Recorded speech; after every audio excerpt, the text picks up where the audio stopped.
Hey everyone, welcome to another episode of Rough Cut on VCTV. I'm your host, Jenny Butler, and today we have a conversation with Uptin Saiidi. Uptin is a multimedia journalist. He worked at CNBC for 7 years, where he covered business and tech stories, and many of his stories went very viral on social media. But he recently left that job to go freelance and build his own channels. So we talk about today how he was able to make that freelance transition, which I know many of us have done or are thinking about doing. We talk about how he was able to anticipate what kind of stories would do really well on social media. And we also talk about more broadly why so many news companies are expanding to places like TikTok and Instagram. So it's a very wide-ranging conversation. I hope you enjoy it. And again, this is Uptin Saiidi. I'm Jenny Butler, and this is Rough Cut. If you could just start off by telling me like how you even became interested in like the media production space. Sure. So I think I was actually a kid and I would just I was kind of obsessed with local news. I would just see the local news reporters at the football games and stuff like that and be like, oh my God, that's the reporter. And I think I always liked TV journalism because it was kind of the combination of intellect and storytelling along with presenting and oratory skills, And, I have some friends that are into acting, which I respect a lot, but that's really kind of you're in my mind they're giving life to the creativity of someone else, right? And then obviously there's a lot of very respectable professions that are scientists and things like that, but they're not necessarily having to speak and communicate in a manner that is kind of persuasive or convey a story. And so I think ever since a young age, I've always been really excited about journalism, particularly TV news. So in 2016, you moved to Hong Kong, and did you launch a digital video initiative there for CNBC, or were you just a part of it? So I was originally based out of Englewood Cliffs, New Jersey, the New York headquarters in New Jersey, and Mhm. and I really wanted to do more reporting because I was a TV producer. So I was booking guests, producing the guests, communicating that to the anchors, and then an opportunity came up, and the role was called multimedia journalist. And it was the first one in Asia, right? Traditionally, CNBC in Asia had just been television and the website, right?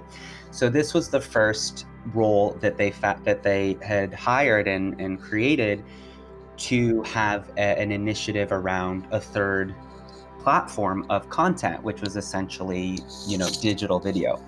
And so I applied and I got the job. And I remember taking the job, but really more excited, saying, okay, yeah, I can do multi-platform, but I was really just excited to do live television. And I asked the guy who hired me, and I said, would there be an opportunity to do live television? And he said, yeah, absolutely. They're always hungry for more live TV reporters, so that's definitely something that you can do. So even though I did get hired to launch this initiative for Asia, I was actually more excited about the legacy platform of live TV. And then over time, while I was in Asia, I started to see the value in digital video, the growth that was happening, and the ability to tell stories to a global audience at any time, right? Versus live television, you're very restricted to, is somebody watching TV at a certain time? And then all of a sudden I was creating content that my friends could watch, anytime, any location. Can you tell our audience a little bit about the kind of content that you were producing? Just give them a little bit of context. Absolutely. Yeah. So CNBC obviously is all things money, finance, stock market, and Yeah. and economic news. And so, for the most part, that's the wheelhouse I was operating within. But our executives were really very supportive with me in that we were bringing on a whole new demographic into the CNBC wheelhouse, which is traditionally older, executives, right, sitting in boardrooms and conference rooms. And now all of a sudden, because we were going on YouTube, because we were going on Facebook, we had an opportunity to capture a whole new wave of audiences. So one of the things I really played with was, how do I tell stories that relate to tech, to money, in a way that's relatable and more importantly visual, right? Because on TV you can put a CEO of a Fortune 500 company and that makes a great exclusive interview. On YouTube, not so much. So one of the opportunities I found very early on was tech. When I like to say, when I moved from New York to Asia, there were no Chinese tech companies, at least B2C, that were making a splash, that were coming out of China and making a splash on a global scene. Lo and behold, 4 years later, you have two of the four biggest smartphone makers Chinese.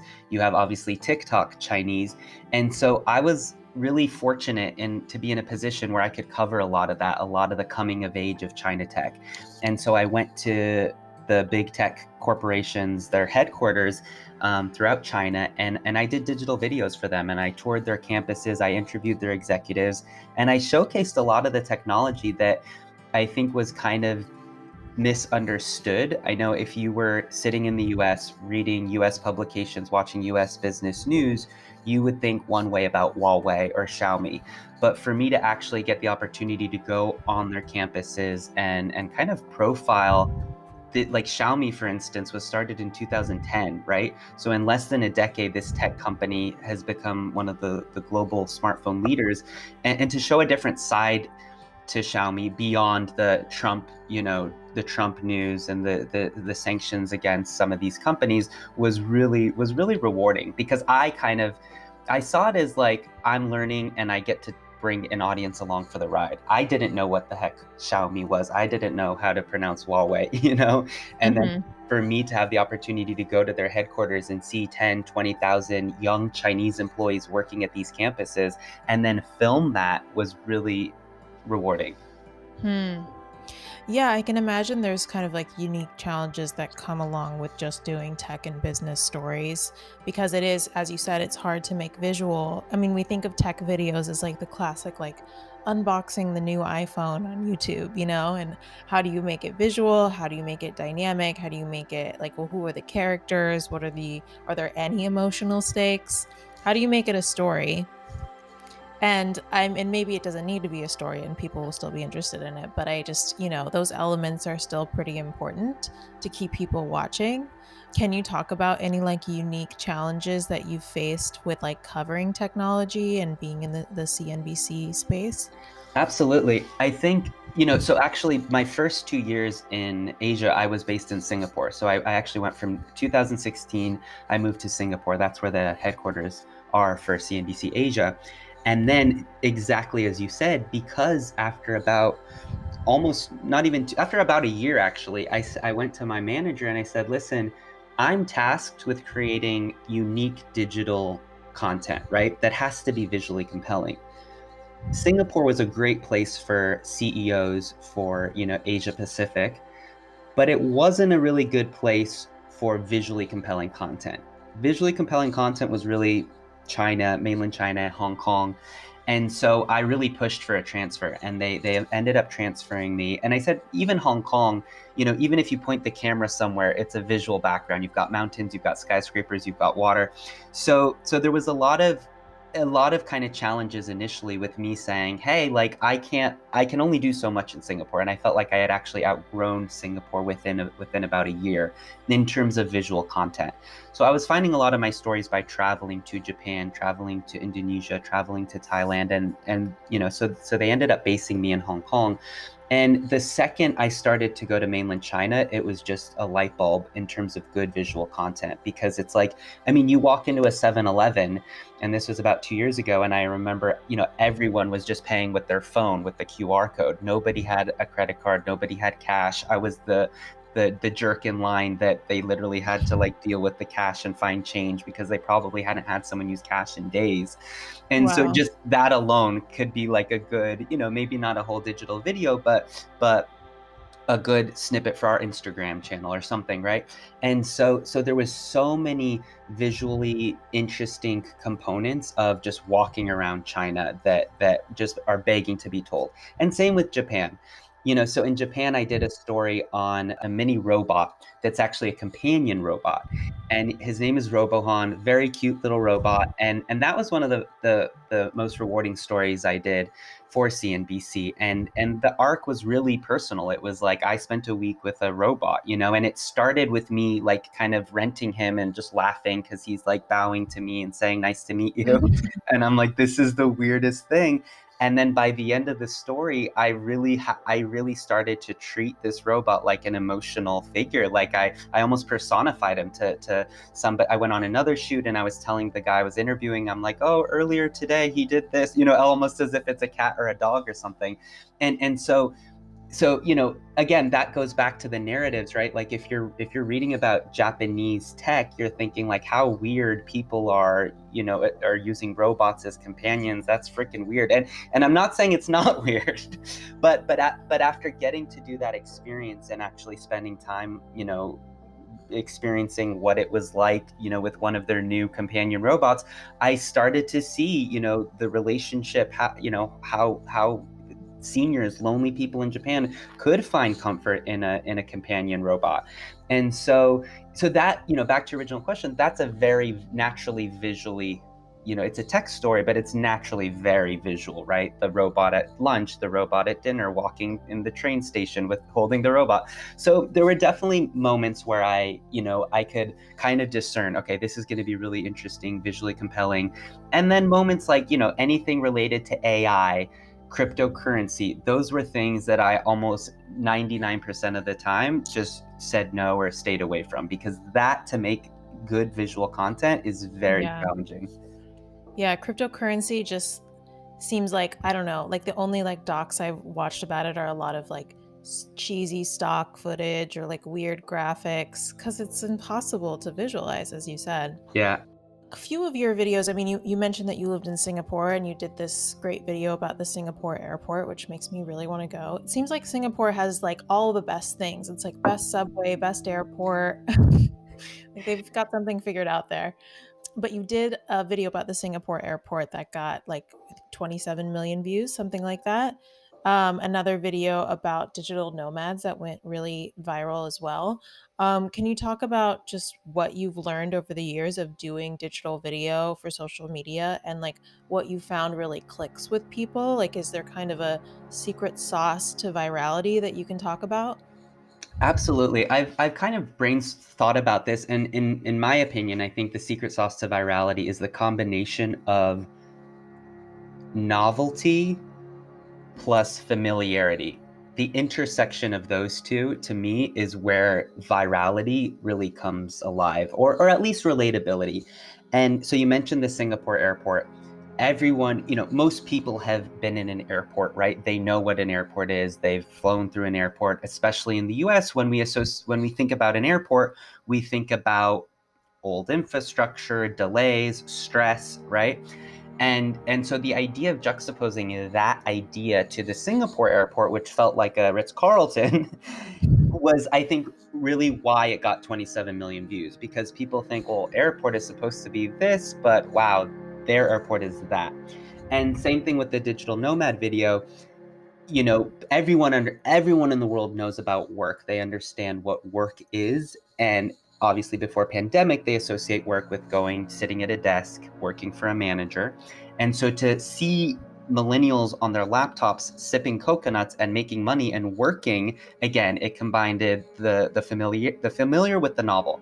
One time that this actually, I think, failed was as rewarding as that robot in Japan video was for me to produce and film, it kind of flopped, if just based on the numbers. And I think because that was probably too novel for most people, it was especially Western audience, it was just weird, right? It's like, what? Yeah. No, I can't even understand. It's not even like a possibility in their life that they're going to live with a robot. Exactly. Yeah. There's robots that have utility benefits in their life, but not that have we all emotional. live with robots, but not like that kind of robot. Yeah. Yes. Yeah. And so I think, the Singapore airport one was a really fun one for me too, because this was I flew in from JFK to Singapore airport and my jaw just dropped when I saw this airport.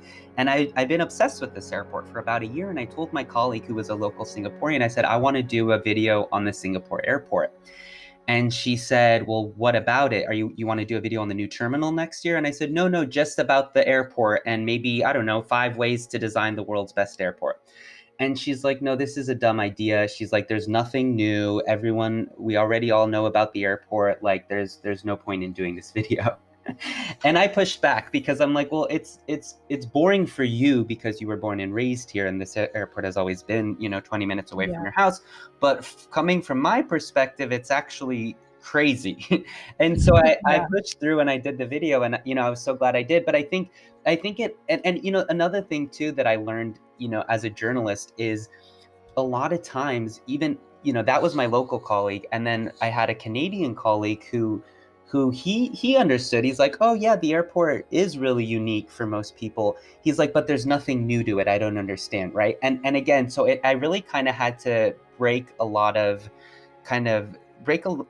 of noise of legacy media thinking, right? This was one journalist saying, hey, this is a boring thing. The airport's always been there. Another one saying, and he was a live TV producer, he said, well, what's new about this, right? Because he would never run a story on live TV about the airport. There's no news. Yeah. But in digital, we have more freedom, right? We can tell stories, digital video, we can tell stories that have longer shelf life. In fact, we shouldn't be thinking like the live TV folk or even some of the print folk that are thinking about, why is this news now? We can think about the more taking a concept a little bit deeper. Yeah. I used to work for Discovery Digital, and I would write explainer videos for them. And it was really interesting to see the ones that took off and the ones that didn't. I mean, a lot of them were tied to the news, but it seemed like, as you said, the ones that were kind of out of left field and very evergreen, especially living on YouTube, because people will search for certain things. And so, the evergreen ones will just keep coming up and they'll grow views over time. And I think the most popular video I ever wrote, got millions of views, is the most powerful passports. And it's as you said, it's no one thinks about which passports have power, but yet we all kind of have passports. We all, it's again, it's travel related. It's something most of us experience, but so we're interested in it, and it's a little bit novelty, but not too novelty. So yeah, it's kind of interesting. I agree about the evergreen thing. It's in news, we're always why tell this story now? Why tell this story now? And sometimes there's just interesting things that people, will click on no matter what. Yeah, absolutely. And I think it took us a little while to get our footing around that, but eventually we got it. So for instance, we saw that the article, the .com writers were writing a lot about the South China Sea. And, our first inclination was okay, what's happening this week with the South China Sea? And then we realized no, actually, why don't we just do an explainer on the South China Sea dispute that you can watch 6 months from now and it's still relevant. And so, it definitely took us a while to get to that, but we eventually figured it out that it's okay, take the headlines, but, go a step deeper into the concept and explain to the audience what's happening in a way that's not going to be irrelevant next week. So you mentioned Xiaomi before. It's a Chinese, what do you call it? A Chinese tech brand, almost like Apple. Yeah, a lot of times people will call it the Apple of China. Yeah, and it's got kind of similar branding. You did a video about that, about an 8-minute video, and that was turned into a 30-minute documentary. Were you involved in the production of the longer piece? Yeah, so that was really exciting, where I went to one of our executives and I said, hey, I want to do, a digital video on Xiaomi, right? This is a company that's less than a decade old. And how did they become India's #1 smartphone maker? How did they come in, behind Apple and Samsung and Huawei? And it got to a point where I was getting such good access at the headquarters that I went to our executive and said, why don't we make this into a 30-minute special? And he was all for it. So yeah, it was kind of reverse engineering content, right? Traditionally, we think about creating content for, long form for television, and then maybe we can do a couple breakout segments for digital. But we actually reverse engineered it, and so yeah, I produced, I hosted, and even edited the 8-minute piece, and I had a camera operator that I worked with, and then we put that on YouTube and Facebook and our website, and it started performing really well. And even I already had the approval to kind of go ahead with the 30-minute special on it, but so after it was already kind of doing well on digital, then I'm trying to remember, I had a lot of content. I think I did a rough draft script of how I think the half-hour special should look, based on the fact that I was there and I reported in it, and then it kind of went through the approvals. They made some modifications. I did the voiceover to bridge the segments, and then it aired. It aired globally on CNBC, which was just so rewarding to see something that I had pitched and produced get that kind of exposure. And it was also one of those things too, where, like, around the time of, when I was a kid, I romanticized the person on TV, right? That was the most, the coolest thing, the coolest journalist or reporter or anchor. And so it got to a point where, even though, I would tell my friends, oh, my documentary is going to air, Sunday at 7 p.m. They're like, okay, well, is it on YouTube? I mean, the first thing they would say is it on YouTube, right? And it's like, well, the shorter version, but the full version is on TV. And it got to a point where I had to question my excitement around live television. That was the younger me who was so excited about that. But things have changed. Times have changed. It was not that cool to my friends or my family that I hosted this show globally on a TV network. It just wasn't, which is crazy to think about, but it just wasn't that cool. And so I think for a lot of it, I had to unlearn the romantification that I had around live TV. But having said that, I'm still very proud of that documentary, and it ended up airing on American Airlines as well. American Airlines bought the show from CNBC and licensed it. So, to see it on in-flight entertainment amongst, a lot of things coming out of Hollywood, it's kind of surreal, right? To think that, like, well, I just pitched this as like a YouTube video, and then to see the play and exposure that it ultimately could get. Can you talk about, like, the process of making this short video into a 30-minute film? And was this the longest thing that you've ever produced? And can you talk about the difference between making something long form and making something short form, and what you kind of learned from that?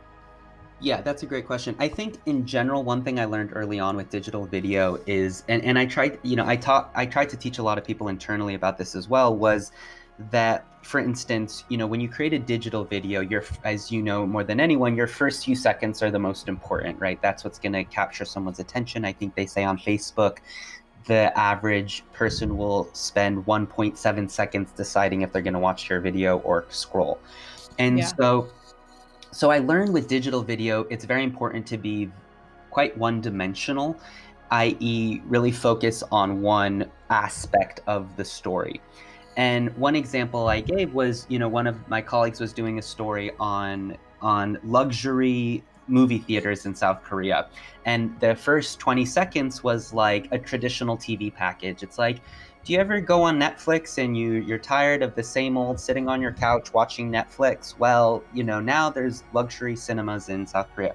And I said, that's great. That works on TV because you already have your audience. But on social media and digital video, you have to just start with your best shot of the luxury movie theater and get straight to it, right? And so I think same thing with the Xiaomi documentary. I kind of knew that we had a more loyal audience on TV, so we could actually, we definitely obviously use much longer sound bites. I interviewed the head of Xiaomi International, and he, the sound bites were maybe 3 times as long on TV as it was on digital video, which again is counterintuitive, because I remember when I first started at CNBC, so many times the TV people would say, hey, we only had time for 3 minutes of this executive on live TV. Why don't you use all 20 minutes on the website? And it's like, well, actually, there's so much more things competing for attention on digital, so we don't want 20 minutes of just a talking Yeah. person on digital. So yeah, definitely when I produced the half-hour special, it was definitely a lot more geared at being able to definitely go a little bit deeper. I knew the audience would probably be different too, right? The average audience, I think, on YouTube is in their 20s and 30s versus on TV is 50 plus. That's just a guess. And so I knew that we could go a little bit more in depth with the business aspect of it as well, and maybe thinking about the audience on digital more as like a little bit more excited about the consumerism of it and the cool tech of the smartphone, or should I buy this phone or that phone, things like that. In your videos, you seem to be like a pretty neutral host, but then sometimes there's like little like glimmers of your personality here and there. Can you talk about how you think about how much of yourself to put in the video and if there's any value in the host having a personality? Yeah, great question. I think that we found quite, early on in our stages that there is a lot of value in putting personality in the video. And one example I can give is in that digital nomad video that got, I think, like 11 million views. There was a moment in that video where I interview a couple of Americans who are working in Bali on their laptops building their business. I go to lunch with them, I sit with them at lunch, and then afterwards I'm looking into camera and I say, okay, we just finished lunch. Now I guess we're going for a surf. And I said, and I look at the guy and I say, what's your name again? And he goes, Zach, what's yours? And I go, Uptin. And that was a moment where, traditionally we would obviously edit something like that out. But for some reason I was like, let me just keep it in. It's just such an authentic, real moment. And I think by far the most amount of people that commented, the comments were about that moment. It was like, I can't believe, you kept that part in, or I can't believe you forgot his name and you had just finished eating lunch with him. So, I think from that, I learned that there is a lot of value in showing personality, in bringing in authentic moments, even if it's a mess up, even if it's like a fun little piece to camera and you mess up and then maybe doing a bloop, and then redoing it. Little moments like that, not overdoing it, but I think it's really important to show personality to the digital audience, because I always ask people, it's like, when you first joined Facebook, did you join to connect with a company? No. Most people will say no. Did you join Facebook to connect with a media outlet or a news agency? Usually the answer is no. Did you join Facebook to connect with another person? And then it's like 99% of the time it's yes, I just wanted to connect with other people, right? So the more personality you can bring to a news piece, almost like a vlogger in a way, the better. And I think I was really lucky to be working for CNBC that allowed me to bring that personality and even encouraged me. I started to push back against DSLR and say, why don't I just do iPhone selfie mode? And because we saw that the views were actually oftentimes better in selfie mode.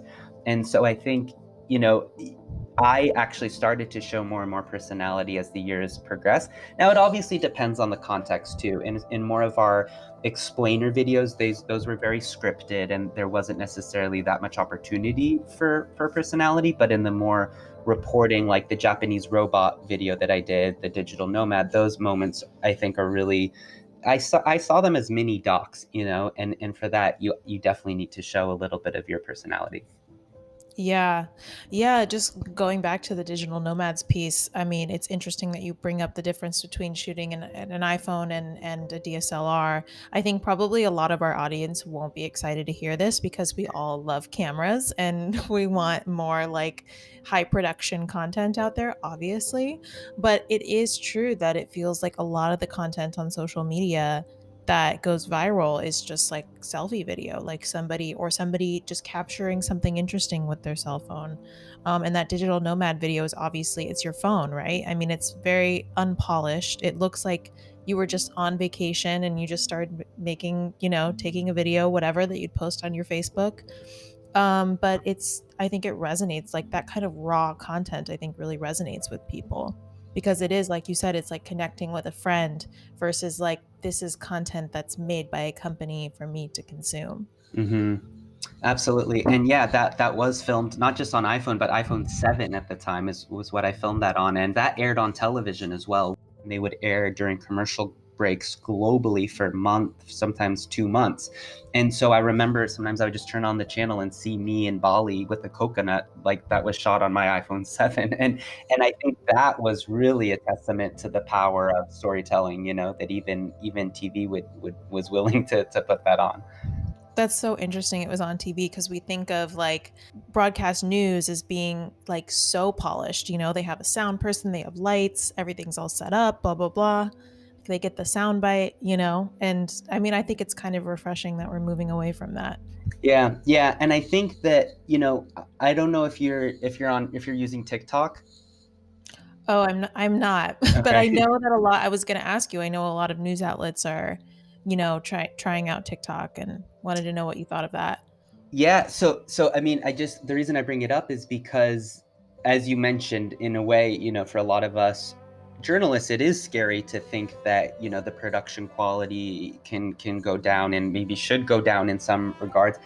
But watching, some of the best performing content on TikTok that does have, news value to it, is fascinating for me. I just joined, a few months ago, and seeing some of the more highbrow content that creators are putting out there, that truly is just, absolutely shot on their iPhone and narrated in the TikTok app. It's really eye-opening. And I think that, it's definitely an interesting time that we're living in, especially, I've listened to a lot of the episodes of Rough Cut, and, I know you've covered a lot of the journalists, how we've had to adapt for the pandemic and being in living rooms and losing the production quality in that regard. So I think between the emergence of TikTok and what's happening with the pandemic, and that people are becoming a lot more low budget and resourceful with the way they're filming and how they're filming, I think we're going to see the acceleration of this kind of storytelling. Are there any particular creators that come to mind that are making news content on TikTok that you want to shout out? There is one in particular, and that's I don't even know his name, but it's the Washington Post TikTok account. Mm-hmm. So they did something really fascinating, and I don't know, but I have to guess that they're one of the top, if not the top, on TikTok. Yeah, they were on there early. I think they were like the first. Really? Okay, yeah. Yeah. And so for those who don't know, they basically gave the password, as far as I know, to one of their reporters and said, "You're the guy, you're in charge, have fun with it." And it's really working for them. I mean, they're super successful. And I think, again, it goes back to what I was saying about personality, is that TikTok consumers don't necessarily want to connect with a brand or a news publisher, but they want to connect with a person. So by Washington Post just having the same character every time tell the news and create content for that platform, I think it really works. And I think a lot of news publishers have struggled with that, because they're trying to just kind of take whatever they were doing on Instagram and throw it on TikTok, and it just doesn't work the same way. So you left CNBC in September to kind of expand your own personal channels. Can you talk about that decision and kind of what pushed you to do it? Yeah, absolutely. One of the things that made my role so rewarding was a lot of traveling and going to the field, going to companies and, filming stuff. And trying to do that on Zoom, from my couch was really challenging. It was challenging and not rewarding either. And so, given the uncertainty of where things are, I just knew it was time for me to do my own. And so, now I'm creating my own content, and it's also seeing some of my, I'll call them my own mentors. Like, I don't know if you've heard Nas Staley, Drew Binsky. Mm-hmm. These are guys who started in 2016, and they just started making videos on their own, one video a day or two, a video every other day. And they just started doing it themselves. And I remember, like, Nas was able to build an audience of over 30 million people. Drew Binsky, who's now a friend of mine, creates travel content. He was able to build an audience of 6 million around the same time that we, an established media network, were building an audience of 1 to 2 million, So I think just looking at the numbers really kind of blew my mind that, wow, there really is so much demand in people relating to somebody one-on-one. And I think, again, back to Washington Post and the TikTok, it's a great example of people resonate with connecting with you, you, the journalist, you, the storyteller. And it's not necessarily, as valuable to do it for an established news network, right? Or we're just seeing that that question be asked more and more now. And I think, now this is a great example of AJ Plus. I mean, these are great examples of publishers that really thought about social media first and telling stories for an audience where they're at, not trying to adapt legacy media to new platforms.